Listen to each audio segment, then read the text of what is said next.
Bien, llegamos a ese momento que siempre es bonito e intenso en cualquier encuentro de esta naturaleza, que es la mesa en la que podemos debatir y comentar algunos aspectos entre los distintos conferenciantes. Pero se nos ha unido, además de Nacho Ares y de Sebastián Vázquez, a quien ya conocen, se nos ha unido también un invitado muy especial. Ha sido secuestrado. Ha sido secuestrado, que es Javier Iriarte. Javier Iriarte, entre las responsabilidades que él tiene, está la de programar las películas de A3 Media, es decir, que él trabaja en ese mundo de selección de películas y de series que ustedes probablemente, en fin, muchos ven en su casa en la pequeña pantalla.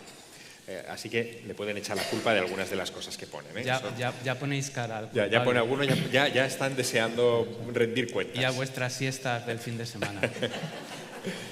Pero es que además Javier tiene la enorme suerte, creo que como los cuatro que estamos aquí sentados, de trabajar exactamente en lo que le gusta. Es decir, que él tiene el privilegio de ir a festivales de cine, de acudir a filmotecas, de tener una colección de películas en su casa absolutamente tremenda y de haberse convertido... Un día me echan de casa. No, bueno... No caben las películas. Pero te has convertido... Pues soy de los pocos que sigue coleccionando. Exacto, sí. Y te has convertido un poco en nuestro asesor de películas, ¿no? Para cualquier cosa. Y cuando le comenté a Javier hace ya meses que estábamos trabajando en la elaboración de este encuentro de Ocultura y que iba a estar en torno al asunto del descubrimiento de la tumba de Tutankamón, claro, le faltó tiempo para decir, oye, que es que este descubrimiento fue muy importante en la historia del séptimo arte. Influyó muchísimo en el cine, hasta el punto de que, bueno, el mismo año, ¿no?, en el que se estrena la película, el mismo año en el que se descubre la tumba, se estrena una película fantástica. El mismo año, de hecho, bueno, la tumba se descubre en noviembre. Este mismo año, anteriormente, se estrenan dos películas, no una, dos películas, una a cada lado del océano, de temática egipcia. En concreto, en Alemania se estrena La mujer del faraón, que es esta que estamos viendo, dirigida por Ernst Lubitsch, que, si os gusta el cine, Ernst Lubitsch fue la última película que realizó en Alemania. A partir de aquí emigraría a Estados Unidos y ahí se convertiría en un director de prestigio absoluto, con grandes comedias como To Be or Not to Be, El bazar de las sorpresas o incluso Ninochka también. Bueno, Lubitsch sobre todo era un tipo con suerte, porque estrenar una película ambientada en Egipto el año que se descubre la tumba de Tutankamón... Esta película era la película más cara que se había producido en Europa hasta la fecha.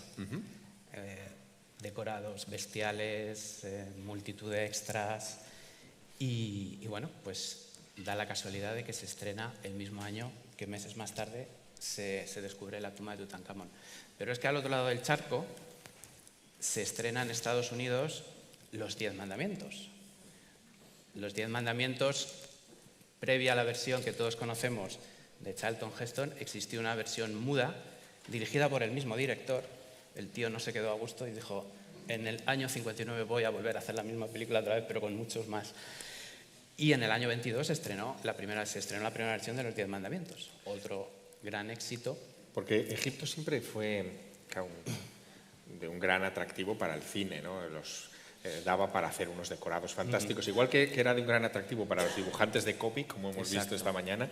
Evidentemente para un cineasta tenía que ser muy atractivo. Egipto es magia, ya lo hemos comentado. ¿Y qué es el cine? O sea, cuando vamos a un cine y se apagan las luces, ¿qué queremos ver? Magia, ¿no?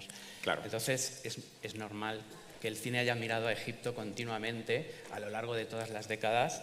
Si vamos década a década, encontramos grandes películas con mayor o menor fortuna de taquilla, porque hay grandes películas que luego fracasaron en taquilla, pero ha sido una fuente de inspiración continua para el cine. No es el caso de La momia No es el caso de La momia. Esta película... Bueno, ahí Nacho también tiene cosas seguro que aportarnos, porque esta película aparece en 1932, 10 años después del descubrimiento de la tumba de Tutankamón, y aquí ya se ve clarísimamente la influencia de lo que se descubre en la tumba, ¿no, Nacho? Sí, La propia misión, aunque es del Museo Británico, pero es una misión inglesa, el nombre de la reina, Angesenamon, es el mismo nombre de la gran esposa real, la mujer de Tutankamón. Todo el atrezo que aparece en la película está inspirado en muchos de los objetos que aparecieron en la tumba de Tutankamón, del faraón niño, e incluso las noticias de prensa, ¿no?, que aparecen en la pantalla haciendo referencia a la muerte de algunos de los protagonistas, están ilustrados con el sarcófago de Tutankamón. Hay infinidad de guiños y el Valle de los Reyes, ¿sabes? O sea, está todo muy, muy, muy relacionado en ese sentido. Sé que es de tus favoritas, además, Javier. Es de mis favoritas, sí. La he visto hace poco, además, otra vez, y sigue siendo fascinante.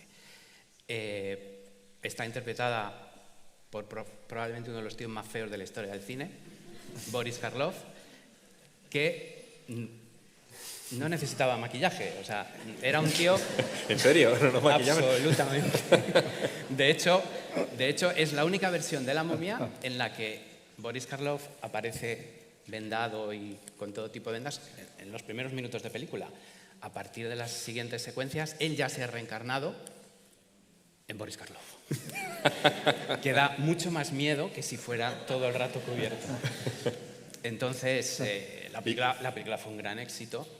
También, como dato curioso, la protagonista femenina, Zita Johann, era una actriz de teatro muy buena. Entusiasta del mundo del esoterismo, exacto, de la magia. Exacto, era una fanática de todo esto. Incluso era famosa por las sesiones de espiritismo que organizaba en su propia casa. Ella misma confesó que había levitado. Pero no durante el rodaje. No durante el rodaje.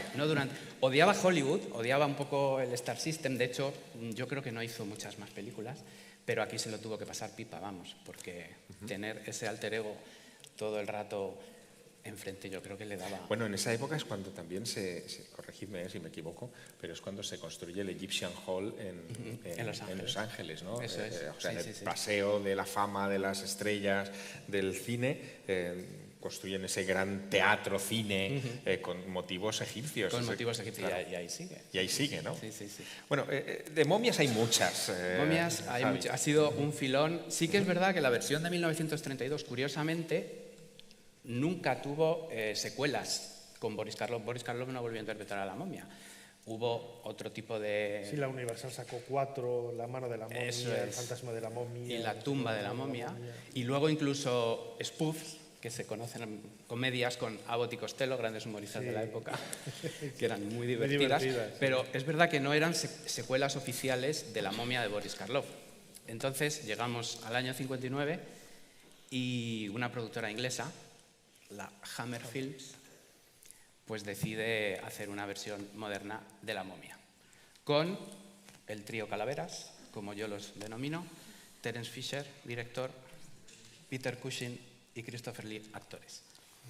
Hicieron infinidad de películas juntos, todas de terror, y La momia pues, es una de las mejores. En esta película, La momia el pobre Christopher Lee está todo el rato vendado. O sea, podía ser Christopher Lee como podía ser otro. Yo no sé si Christopher Lee era la primera película que hacía, no había hecho antes Drácula. Puede ser, sí, puede ser. que no había hecho antes Drácula todavía. No, yo creo que yo creo que sí que había. Drácula es que de Drácula ahí también, eso tiene otra cultura. Desde luego. No des ideas. Drácula y Bram Stoker Bram Stoker va a salir en esta charla, por cierto. Bueno, ahí está, ¿la veis? Ahí está, el Christopher Lee, o sea... Con Peter Cushing, ¿no? Rodaje. La momia está caracterizada según una momia que apareció en el cassette de Daniel Bahari en 1881 de Ramsés III, ¿no? Y tiene tanto esta película como otras que hizo la Hammer posteriormente, también dedicadas a la momia, están inspiradas en ese aspecto muy bien conservado de los vendajes y de... Oye, ¿le hacían más caso antes en el cine a los asesores? Quiero decirte, porque ahora... No, en absoluto, no hay más que verlas. Ahí dan cada patada... Claro. Ahora manda el departamento de marketing. Ajá. Bueno, claro, evidentemente, de momias no se han dejado de hacer películas, ¿no? He de decir que... Todas las generaciones han visto una película de la momia. O sea, cada 3-4 décadas es como que Hollywood tiene que, porque además es siempre Hollywood, tiene que hacer una versión nueva de la momia. Ha habido menos gap, menos espacio de tiempo entre esta momia y la última que se ha estrenado con Tom Cruise, que para mí ha sido bastante desastrosa. De todas maneras, el concepto de película de momias, que es casi un género en sí mismo, surge por la maldición de Tutankamón. O sea, si no se hubieran producido las noticias sobre la maldición... Tienen ese denominador común, ¿no? La de Peter Cushing, por ejemplo, es la muerte de los que asisten a los arqueólogos precisamente por haber violado la tumba de un faraón, ¿no? Siempre tiene ese común denominador, y es algo que ya surge, ¿no? También con la película de Boris Karloff, que colea, ¿no? Esa historia que ya nació a comienzos de la década de los 20. ¿Y no hay detrás de eso, pregunto, incluso a ti, Sebastián, ya como experto simbolista, no hay detrás de eso quizá incluso un cierto remordimiento colectivo por aquello de entrar en una tumba donde hay un señor que se ha acostado para hacer el sueño del 1.000.000 de años, y de repente lo sacamos y lo convertimos en objeto expositivo? ¿No hay en el tema de la maldición algo así?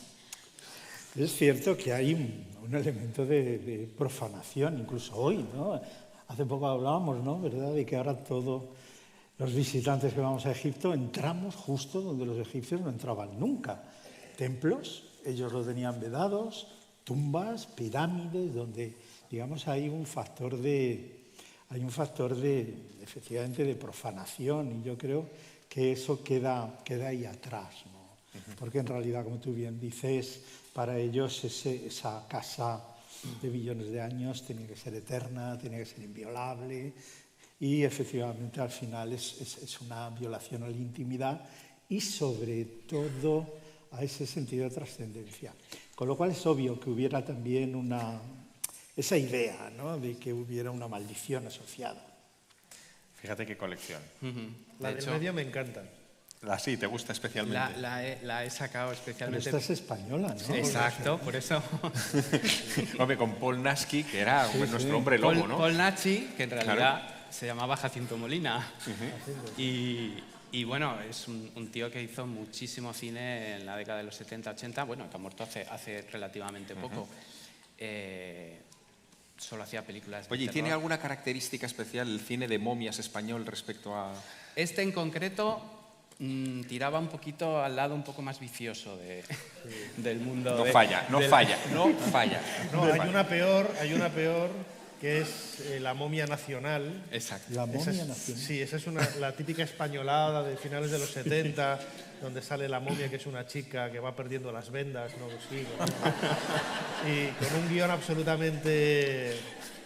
yo no entiendo nada, por más que la he visto, la tengo. Es de esa época en la que se hicieron grandes estrenos cinematográficos como Vente a Calpe a que te palpe, ¿no? Esa. O El fontanero, su mujer y otras cosas del meter. Se lo has inventado. No, esa película existe. Yo no lo había oído. Hay dos todavía mucho más, que son El fontanero, su mujer y otras cosas del meter.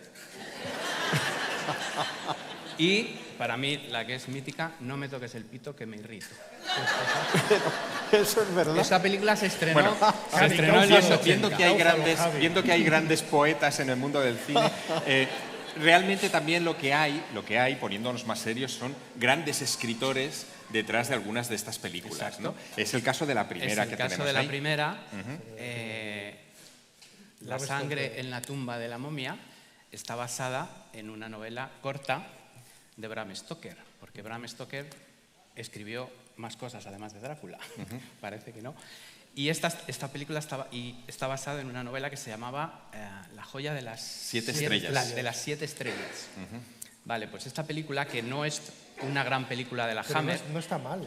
No está mal, pero no es de las mejores. Pero es mucho más famosa por otros motivos. Y es que esta película acarrea una maldición ella misma, porque a un día de rodaje, el actor, que era Peter Cushing, uno de los componentes del trío Calaveras, tiene que abandonar el rodaje porque su mujer fallece repentinamente, entonces tiene que volver. Abandona, el actor es sustituido, la película se rueda con normalidad Y 3 semanas antes de que acabe el rodaje de la película, el director de la película muere fulminado de un ataque al corazón. ¿Y se habló en ese caso también de maldición? Exacto, sí. Y se utilizó, me imagino, también como recurso promocional de la película. Exacto. Como recurso promocional tuvo que ser sustituido, fue sustituido por otro director emblemático de la Hammer, Michael Carreras, que era el hijo del fundador de la Hammer Film. Pero sí, es la historia de la película es... Pero como tremenda. sucede con el descubrimiento de la tumba de Tutankamón, Howard Carter, el descubridor, sigue vivo. Exacto. Valerie León, la actriz, sigue viva. Y es que me acordaba ahora, hace un mes me escribió un amigo de Southampton, en Inglaterra, que es mi fan como yo, ¿no? de todas estas cosas. Momio adicto. Momio adicto, sí. que había estado en una convención de seguidores de películas de la Hammer de terror y que estaba Valerie León ahí firmando fotografías y me mandó la fotografía que le había firmado esta mujer, que ya es mayor. Ella sale también en una película de James Bond que está relacionada con Egipto, que es La espía que me amó. Es la que atiende Tenemos la una recepción foto por del ahí, hotel, no la has puesto cuando al final. entra... La y espía que bueno, me amó, efectivamente. Sí. ¿Y la tercera en discordia de este...? Adele y el misterio de la momia. Bueno, Muy esto divertida, es me divertida, encanta. es divertida. Fue un intento de... Está basada en unos cómics muy famosos en Francia. Yo creo que fuera de Francia no es tan conocido Adele, pero la película era muy divertida y bueno, tenía unos efectos especiales y visuales muy Y también, de nuevo, es la fuerza de una maldición la que revive las momias. ¿no? Esto es una momia que despierta a un fantasma. O sea, aquí mezclan... Y tenemos un dinosaurio, un triptosaurio, no sé muy bien, que asola París. Esto transcurre todo en el año 1910. Pero un momento. Aquí se mezcla todo. ¿Habrá ovni también o no? Eso te lo dejamos para luego. Bueno, hay un periodo que es el de los años 50 en el que lo que se hacen ya no son películas, son superproducciones, ¿no? En torno a este asunto. Y empezaríamos quizá por Sinué el egipcio, que es la adaptación de una de las mejores novelas sobre el antiguo Egipto que se han escrito, ¿no? Que se han publicado. Es una película preciosa, Sinué el egipcio. Aquí quizá lo único que falla es el actor protagonista, pero claro, sabiendo quién iba a ser el actor original y quién terminó interpretándola, todavía te da más rabia. Ah, sí, porque ¿quién iba a ser esta película la iba a interpretar Marlon Brando. Marlon Brando, vale. Entonces, que debía ser un personaje por desavenencias con el director, pues se fue. De buenas a primeras se fue y entonces hubo que contratar a un actor. Y bueno, se contrató a Edmund Purdom, que tampoco es que fuera una superestrella. Es más importante el reparto de secundarios, te diría, Gene Simmons, Victor Mature, Jean Tierney, Peter Ustinov, que el propio protagonista. Oye, lo que más me gusta de esto, siempre me ha gustado mucho del mundo del cine, es el tema de los creativos, de los carteles. Vamos a ver, Tierra de Faraones, ¿por qué poner a una chica así? Bueno, este cartel de Tierra de Faraones es bastante... Es la del DVD, es bastante moderno, ¿eh? No es el cartel original. Peor me lo pones. Pues bueno, porque Joan Collins, en su primera película, si no estoy equivocado, interpreta a una de las femme fatales más terribles del cine. O sea, tenemos asociado el mundo de las femme fatales siempre al cine negro americano, pero en Tierra de Faraones es que cumple absolutamente todos los requisitos. Tiene una cosa maravillosa Tierra de Faraones y es que está rodada en Egipto. Exacto, sí. Y se ve la cantera de Asuán, tal y como estaba en el año 54-55. Se ve también el momento en que están construyendo la pirámide, es la pirámide de Jedefra en Abu Rowas, bajando por esa enorme rampa, ¿no? que hoy se conserva. Un lugar al que me llevó Robert Bobal, el hermano de Jean Paul en su momento, y bueno, tiene esa magia, ¿no? De haber utilizado los escenarios y además incluso utilizando mecanismos que aparecen como esas poleas parecido a Saduf para mover las piedras y todo. Está muy bien. Esta es la pirámide que se asoman por la ventana y ven cómo se van todos. Bueno, no hay una escena. No. Esta es la película en la que acaba. Bueno, lo voy a contar, es igual. Se puede hacer spoiler, es del 55. El sistema de seguridad que se utiliza, no vamos a decir, el sistema de seguridad que se utiliza para bloquear y sellar la pirámide es romper unas tirajas de arena, que cae la arena y va sellando las cámaras. Con las ese sistema existe de verdad.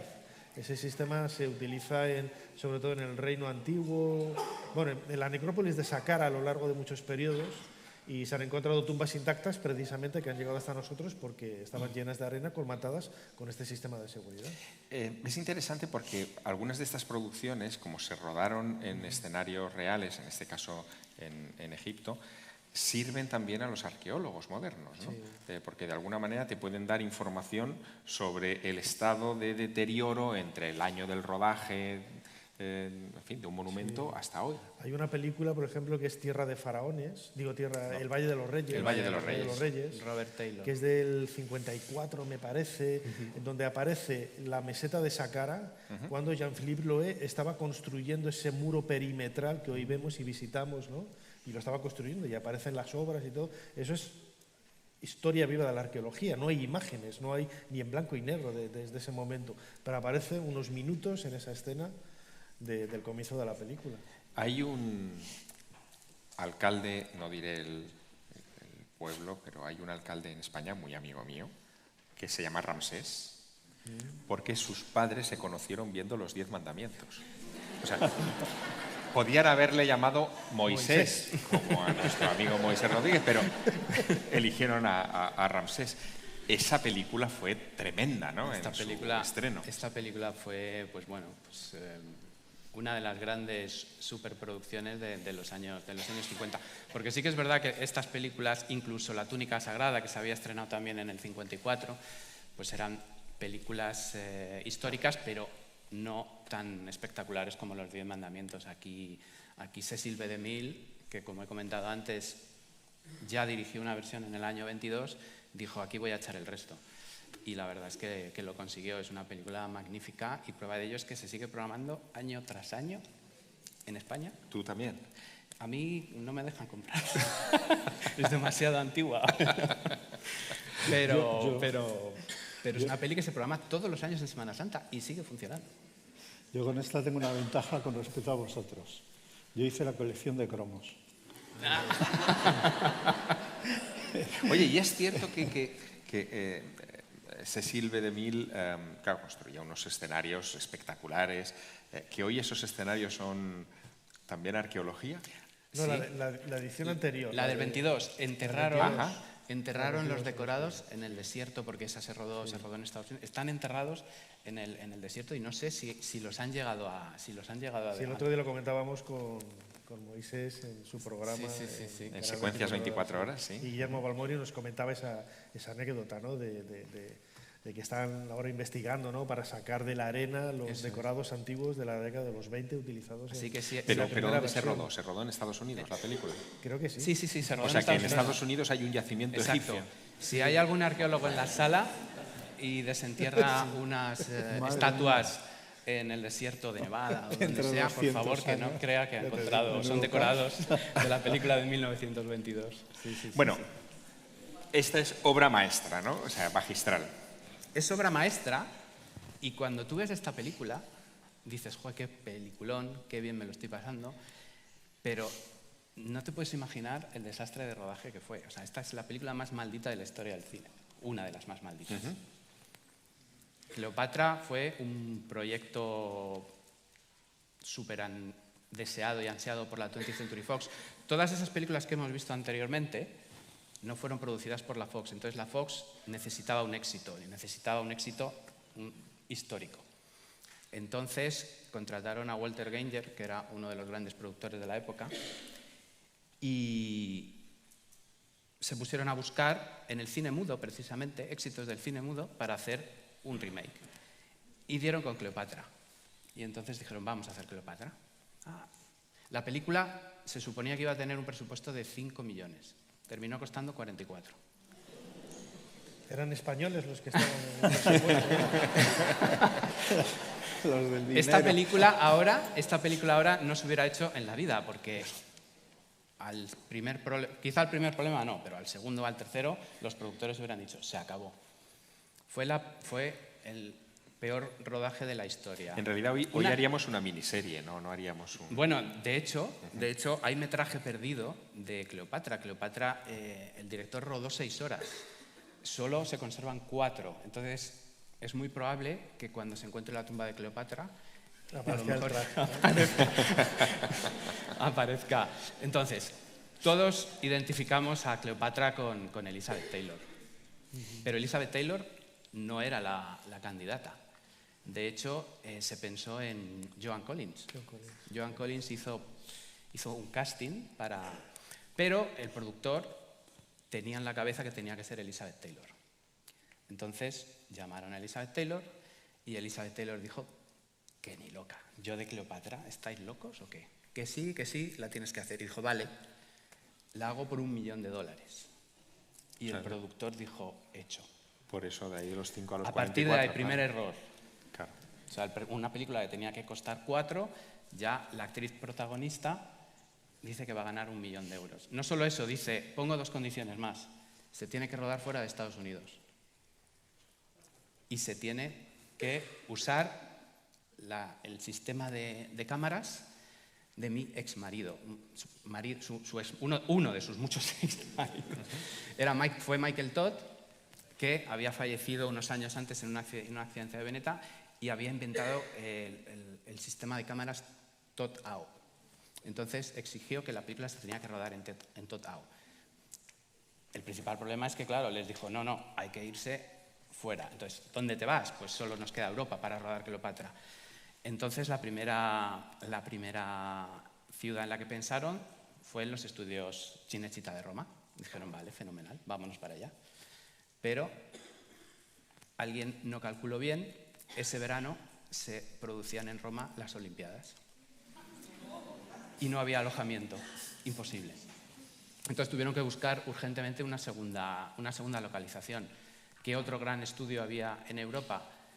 Los estudios Pinewood de Londres. Entonces dicen, vámonos todos para allá. Se ponen a construir los decorados porque Cleopatra se rueda toda en decorados. Y claro, representar Egipto con el clima de Londres... O sea, todos con tweet, ¿no? Los decorados se caían, o sea, fue un desastre. Elizabeth Taylor estaba muy delicada de salud, enfermaba continuamente.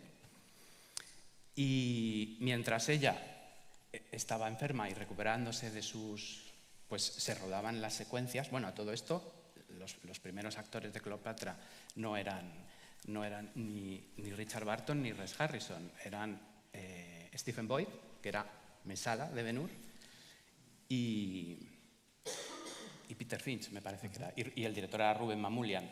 Entonces, la película se empezó a rodar sin Elizabeth Taylor, ¿vale? Hasta que una noche Elizabeth Taylor está a punto de morir. Tiene una neumonía y está a punto de morir. Vamos, de hecho, muchísimos periódicos en Estados Unidos dan por muerta a Elizabeth Taylor. Pues te digo que es una peli como muy maldita. Pasaron muchísimas cosas. A lo mejor lo de Howard Carter era una tontería. Nada. Entonces, gracias a que porque está a punto de morir en la habitación del hotel. El mismo hotel donde se aloja Elizabeth Taylor, resulta que está la gran suerte de que hay una convención de médicos celebrando una fiesta y la tienen que realizar una traqueotomía de urgencia porque se muere. Entonces consiguen salvarle la vida y ella decide recuperarse en Estados Unidos. Se paraliza el rodaje, el director original dice, hasta aquí he llegado, se acabó. En 6 o 7 semanas creo que solo rodaron 10 minutos de película, con lo cual el director abandona, los actores que había también se marchan y entonces hay que ponerse a buscar sustitutos. Se contrata al director que luego terminó dirigiendo la película y Richard Burton resulta que estaba haciendo una obra de teatro en Londres. Entonces, pues bueno. Le pillaba de paso. Le pillaba de paso. Bueno, al final es el gran papel de su vida. Es el gran papel de su vida, es el gran papel de su vida. Cuando Elizabeth Taylor se recupera, pues vuelve al set de los estudios Pinewood, que se ha caído 3 o 4 veces por los temporales. Porque claro, esto es otra, cada vez que rodaban, los actores salía el vaho del frío que hacía. Entonces, era tremendo. Hombre, viendo a Cleopatra vestida así, a Elizabeth Taylor, normal que se resfriara. Oye, pero... Entonces ya se han acabado las Olimpiadas. Ajá. Y entonces ya alguien dice, oye, que aquí no se puede rodar, pues se nos ha caído el decorado 7 veces, volvamos a probar en Roma. Y entonces ya la peli se termina rodando en Roma. Y llega Richard Burton, ve a Elizabeth Taylor y la que lían estos dos. Oye, y visto todo eso, claro, tú estás en el mundo del cine, no de la egiptología, pero tú hasta creerás en las maldiciones y todo. Bueno, después de todo esto, esta película tiene una maldición detrás. Vamos. Hay una cosa porque encima fue un fracaso de taquilla. Claro. En la época. Encima. Terminó costándolo, como he dicho, 44 millones. Esta foto de Elizabeth Taylor y Richard Burton es de la película, pero vamos, podría ser perfectamente de la vida real. Pues no se están besando en la boca, le está besando en la barbilla, lo estaban fijando antes. Da igual. Eso es un beso da de igual. mentira.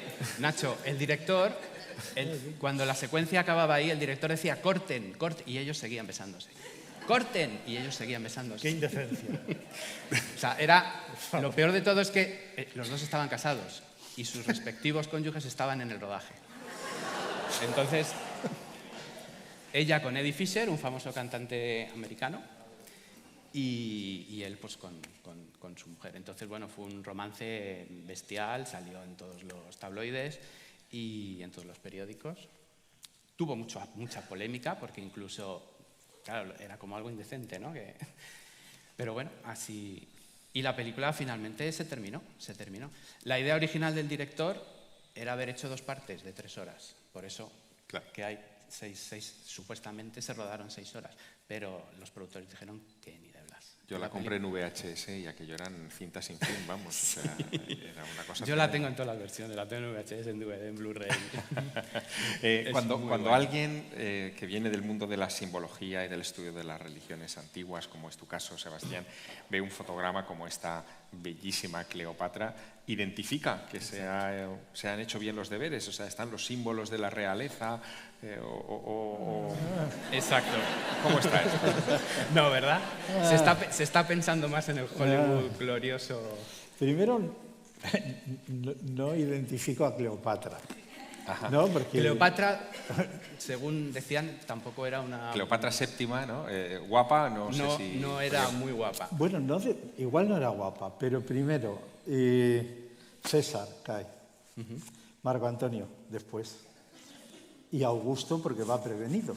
Claro, que ya han caído 2, y cuentan, y aquí Nacho me corregirá, que cuando se presenta a Marco Antonio va con su barca, con donde todas remeros eran las mujeres, bailarinas, las músicas, pavos reales, todo de oro, y así se presenta al Marco Antonio, que debía oler a caballo o tal.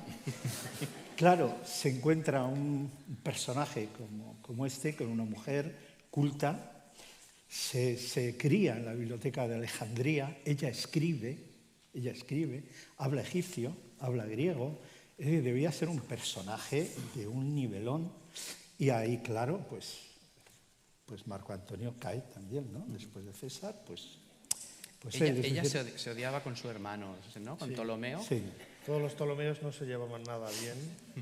Y ella fue la primera que habló egipcio, ¿no? Porque sus hermanos, sus antecesores, en la dinastía de los Ptolomeos, ninguno de los reyes hablaba egipcio, hablaban griego. Bueno, siguiendo por ese recorrido por las películas de maldición, ¿no? Está esta de Charlton Heston, no muy conocida. Nada conocida.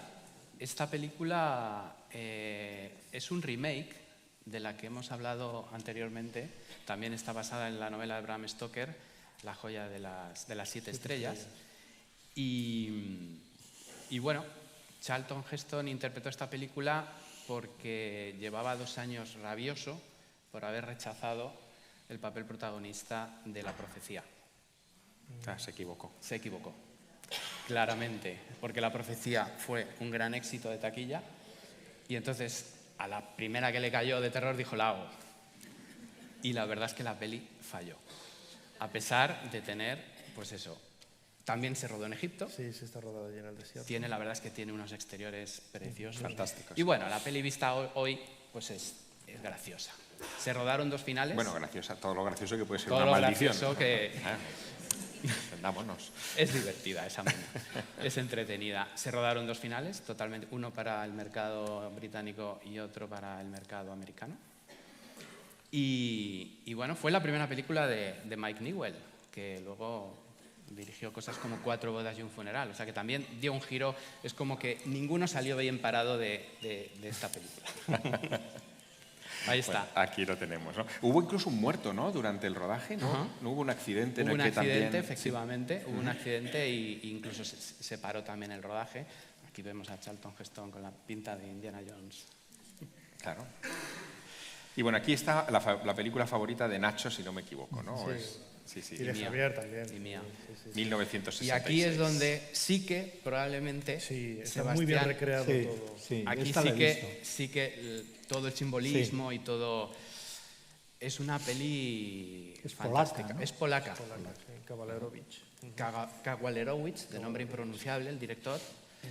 No era nada conocido, pero es una película fascinante, es una película visualmente fascinante. No es una peli de palomitas, para nada. De hecho, fue un fracaso absoluto en taquilla también, porque la gente pensaba que iba a haber Cleopatra II y se encontraron con una película intimista, con pocos diálogos, con secuencias muy largas. La carrera del comienzo del Exacto. soldado es eterna, parece O sea, la Oliver y película Benji en el arranca, campo la de película arranca con un plano de 5 minutos de 2 escarabajos disputándose una piedra. O sea, esto es así. fútbol. No, una piedra no, es una bolita de excremento. Una bolita de excremento, exacto. Sí, que ese es el símbolo del... Que paraliza del sol. todo un ejército que va de camino y entonces se paran porque el escarabajo en el antiguo Egipto era sagrado.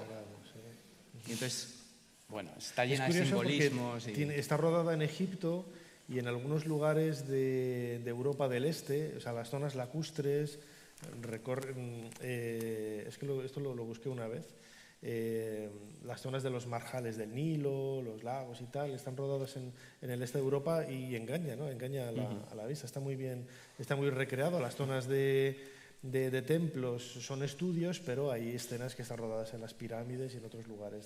Y aquí sí, el atrezo, el vestuario, en fin, los símbolos Eso que fue lo porta el más faraón, comentado, aquí sí. está ya Hay en un pequeño condiciones. detalle, la corona está más alta, pues debería de ser roja. Y luego la importancia que tenía, que lo has comentado tú en tu charla, la religión. O sea, en esta película el faraón no da un paso si el sacerdote no le ha dicho que... El momento histórico que recrea es el cambio, el final del Reino Nuevo.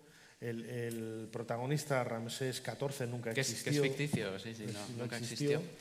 Pero está muy bien recreada, montada, las ropas, las pelucas, los símbolos que llevan, está muy bien, incluso las visitas de las embajadas extranjeras, aparecen como asirios y muy bien, están muy bien recreados todos. Es fantástica, la verdad es que es un peliculón.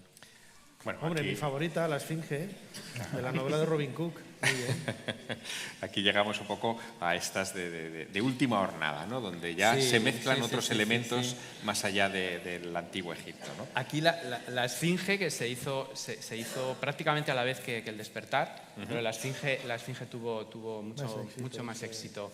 Para empezar, estaba basada en una novela muy conocida de Robin Cook. Y el director era, Franklin J. Schaffner, que había hecho auténticos clásicos. Había hecho Patton, había hecho Papillón, había hecho El planeta de los simios. Entonces, bueno, es una peli que está francamente bien, la verdad. La chica protagonista, que no recuerdo ahora el nombre, Leslie Ann Down. ella debutó en el cine en España con Rafael. Ah, mira, eso no lo Sí. sabía. Hay una película de Rafael que no recuerdo el título, en donde hay una chica que gana un premio que es cenar con el artista, que es Rafael y tal. Y es ella, debe de tener 15, 16 años. Y al poco tiempo se metió en el mundo del cine y acabó haciendo La Esfinge. Sí. Bueno, en Stargate yo encontré una de las grandes frases, hay muchos libros de grandes frases de la historia del cine, ¿no? Pero hay una en la que Carl Russell, La de Tutankamón, ¿no? sí, Carl Russell se encuentra con un Anubis, que era un extraterrestre, con una máscara de Anubis en un templo y le da un puñetazo con una frase memorable que es: dale recuerdos a Tutankamón, capullo. Motherfucker. estamos celebrando el centenario del descubrimiento de Tutankamón, en fin, esa frase homenaje deslizada en esa película. Los americanos, ya sabes que en este tipo de películas siempre tienen que meter la frase y el saludo. Sí, el saludo, sí. Pero aquí, claro, es mezclar Antiguo Egipto con armamento de precisión, con la idea de un... Yo ayer en la charla de Jean Paul, que estáis sentados, se hacía la pregunta, ¿quién construyó o quién ha podido construir? Ellos. La respuesta está ahí. La respuesta está ahí. Igual está ahí. Hombre, es curioso, Nacho, tú que conoces esa literatura, tú también, Sebastián, Sí, es curioso que el trasfondo de Stargate, que es la idea de unos extraterrestres Que llegaron en la antigüedad. que llegan en la antigüedad, que vienen a la Tierra a extraer minerales, que esclavizan a la humanidad. Pero son malísimos, además. Claro, pero que esto estaba en las obras de Zecharia Sitchin, de Deniken, en fin, ahí hay un universo literario por debajo de libros, en fin, de ese tiempo que es interesante, ¿no? Y a mí me parece, a ver, yo no creo nada de eso, pero me parece una literatura fantástica. O sea, y tú y yo hemos crecido con los libros de Deniken y siempre lo hemos dicho, si no hubiera sido por Deniken nadie hubiera pensado en Malta, en Pascua, en Nazca, en algunos lugares de Egipto, etcétera, ¿no? Es cierto que cuando maduras vas cambiando de opinión y vas viendo otras ideas, pero a mí me sigue cayendo bien y me gusta este tipo de... Cuidado, que Sebastián es editor de Daniken, o sea, Sí, él publicó a Daniken. yo publiqué a Daniken, ya era mayor, muy simpático y muy divertido, pero desde mi punto de vista hay un abismo entre von Daniken y el Zacarías Sitchin. desde mi punto de vista. Bueno, Zacarías Sitchin, sí, Me desbarra bastante. parece que no le llega. Quiero decir, a mí me parece, como dice bien Nacho, que hace una labor divulgativa Muy grande. enorme, ¿no? Independiente. Bueno, tú conocerás y recordarás aquellas dos películas, Recuerdos del Futuro, Sí, y Regreso a las Estrellas. Regreso a las Estrellas. Claro. Es decir, es un innovador, y, en fin, que mete los ovnis en todos lados, de acuerdo. Pero Están. pero está ahí.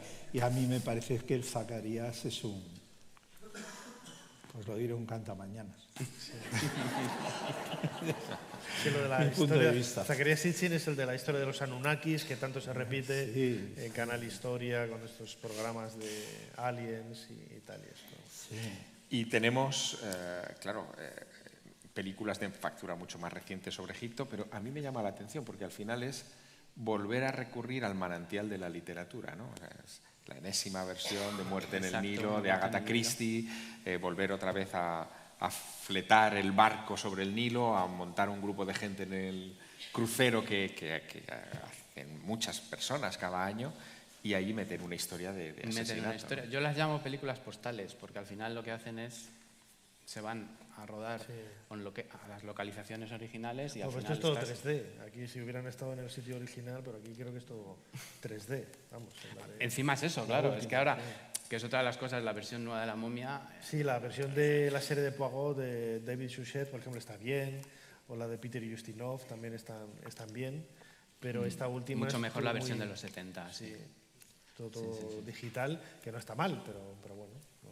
¿Vosotros diríais que en la historia del cine, del binomio cine-Egipto, cuál es la fuerza motriz de ese cine? ¿Es la maldición? ¿Es la historia egipcia? ¿Es el misterio? ¿Cuál diríais que es el manantial del que se bebe más, ¿no? Sí, yo creo que fundamentalmente hay dos.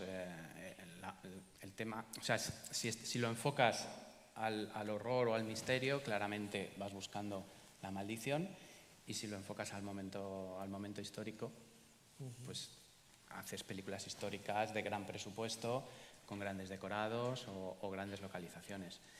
Pero últimamente parece que va ganando el tema de las maldiciones porque es inacabable, o sea, inabarcable. Vamos a saber cuándo vuelve a salir. Hombre, yo creo que la última versión de La Momia se hizo con la idea de inaugurar una nueva franquicia, claramente, con Tom Cruise. El que la película no fuera el éxito que los estudios deseaban, yo creo que ha parado y que de momento no se van a hacer más. Por lo menos no con Tom Cruise, que sigue... Pero se ha parado también esa historia que yo pensé que iba a durar más, de las películas de Brendan Fraser, de La momia, que luego eran las momias chinas y eran los guerreros de terracota. O sea, todo aquello y el Rey Escorpión, que el Rey Escorpión yo pensaba, sale claro, de La momia pero 2. yo pensaba que iban a llegar las momias aztecas, yo qué sé. Las momias ibéricas. Claro, las momias ibéricas, las de Cuenca, o sea, en fin, hay muchas momias, ¿no? Y no, ahí parece que no ha habido Parece que se ha quedado. A mí si me preguntas con cuál de todas me quedaría para pasar un rato de palomitas, yo me quedo con La momia de Brendan Fraser. De Brendan Fraser, sin duda. ¿no? Bueno, Brendan pues, Fraser, que el pobre, después de haber hecho Las momias, cayó en desgracia, pero que muy probablemente el año que viene oigamos mucho hablar de él. bueno, pues qué recorrido más estupendo por la historia del cine y la influencia que nuestro protagonista de este encuentro de cultura, que es Tutankamón, ha tenido también en muchas de estas cintas, porque siempre está. Muchos de los decorados de todas estas películas, estoy pensando, por ejemplo, en El despertar, son muebles indudablemente copiados de las fotografías de Harry Barton obtenidas en la tumba. Fíjate que el descubrimiento de la tumba de Tutankamón inspiró todo este cine, pero realmente donde sea el protagonista Tutankamón, se cuentan con los dedos de media mano. Porque no hay historia en Tutankamón. Claro. O sea, no sabemos nada de Tutankamón. Hay una película que se hizo para la televisión en los años 80, una inglesa, que se llama La maldición de Tutankamón, que es muy mala, que está rodada en el castillo de Highclere también, pero los escenarios que recrean en las situaciones más que de los años 20, de los años 70, 80, todo con luces de neón y tal, y es muy mala, ¿no? Luego hay varias series de televisión, ¿no? dedicadas a Tutankamón, una de ellas de hace 4 o 5 años, ¿no? Donde sale un Howard Carter muy joven y le intentan liar, ¿no? con Lady Evelyn Herbert, como decíamos el otro día, que había una diferencia de casi 30 años, ¿no? Y ahí aparecen casi 2 chicos de la misma edad, ¿no? Y luego está la serie de Tutankamón que se llama Tat, una serie americana, muy mala, en donde hay, bueno, yo cuando la vi dije, Dios mío, una y no más.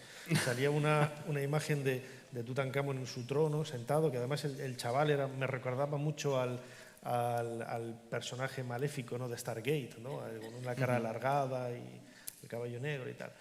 Y tenía escrito sobre los pilares que había a ambos lados el nombre de Tutankamón, pero no el nombre de Tutankamón, Tutankhamun Nebjeperurra, como se escribe en jeroglífico, sino como le escriben a los turistas cuando vamos ahí, la T, la U, la T, la A. Digo, no me lo puedo creer. Digo, Sí, no puede ser verdad. Era francamente malo. Eso es buena producción, se llama Totalmente. buena producción.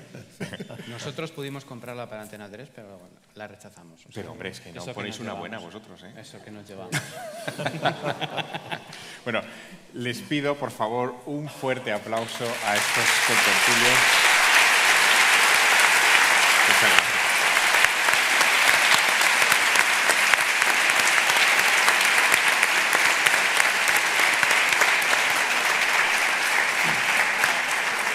Por ir cumpliendo bien nuestro horario y para permitir también que personas que quieran acceder a la proyección de la película sin entrada puedan acceder, porque las proyecciones son de entrada libre, vamos a dar unos minutos de descanso hasta, pongamos hasta hay 5, ¿vale?